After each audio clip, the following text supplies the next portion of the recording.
Ngayong araw nga ay magluluto tayo ng pork adobo na isa sa mga paborito naming ulam ni Chef. Ay nako, sino ba namang hindi paborito ang adobo, lalo na tayo mga Pinoy. At syempre para mas masarap ang ating adobo, lagyan natin ito ng itlog. Dahil adobo nga ang lulutuin namin, sinigang cut ang binili namin. Habang namimili nga kami sa supermarket ay nakita namin itong pork adobo cut. Si Chef kasi gusto niya yung mabutong part, hindi yung puro laman kasi daw nakakaumay kapag puro laman yung kinakain. Kaya ito bumili kami ng pang sinigang cut at yung pang pork adobo cut. At ayan na nga, naglaga na si Chef ng itlog, apat yan, tig-dalawa kami. At ayan, habang hinihintay nga nating maluto yung sinalang na itlog ni Chef, ayan, nakakatulog na siya kunyari. I-prepare muna natin yung mga ingredients, yung ating mga aromatics, ang ating onion and garlic. Balatan at hiwain lamang natin ang mga ito. Then sa pan, maglagay lamang tayo ng onting oil. I-pan-seared muna natin yung ating mga karne. Bali, bibigyan lamang muna natin ito ng kulay bago natin ito igisa sa ating bawang at sibuyas. At ayan, kapag ganito na nga yung kulay ng ating mga karne, pwede na natin itong baliktarin. Pagkatapos sa yung kabilang side naman, yung i-pan-seared natin. Same pan kung saan natin niluto kanina yung ating mga karne, ay doon na rin tayo magigisa ng ating bawang at sibuyas para mas maging malasa. At kapag naamoy na natin yung aroma ng ating bawang at sibuyas, pwede na natin ilagay yung ating mga karne. At pagkatapos sa isang kutsain lamang natin yung ating karne, lagyan na rin natin ito ng pepper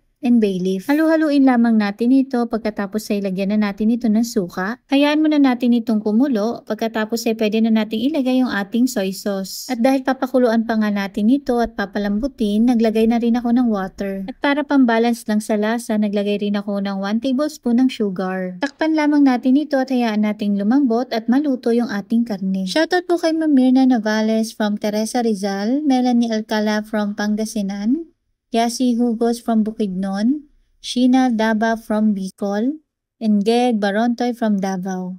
Maraming salamat po sa panonood ng aming mga videos. At ayan, malambot na nga yung ating karne, pwede na nating ilagay yung ating mga pinakuluan at nalutong mga itlog ni Chef kanina. Nilagyan din nga pala namin to ng onting siling pula, mga 10 piraso lang. Charot. Depende na sa inyo kung gaano kaanghang yung gusto nyong gawin sa inyong pork adobo. Mas gusto nyo yung mas maanghang, damihan nyo ng sili. Go! At ayan, luto na yung ating napakasarap na pork adobo na nilagyan natin ng itlog. Buti na lang talaga nakapagsaing ako kanina ng marami. Sigurado mapaparami na naman ang kain ni Chef. At ayan, habang nagsasandok nga ako, natatakam na talaga ako dito sa nilutong pork adobo. Masarap din to, partnera ng sukang maanghang. Tapos meron kang soft drinks.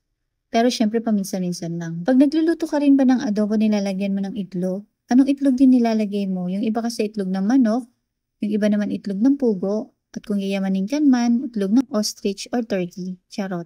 At kung umabot kayo sa part na to at nagustuhan niyo po ang aming video, ay pakicomment naman po kung taga saan kayo para na magpasalamatan po namin kayo sa aming mga susunod na video.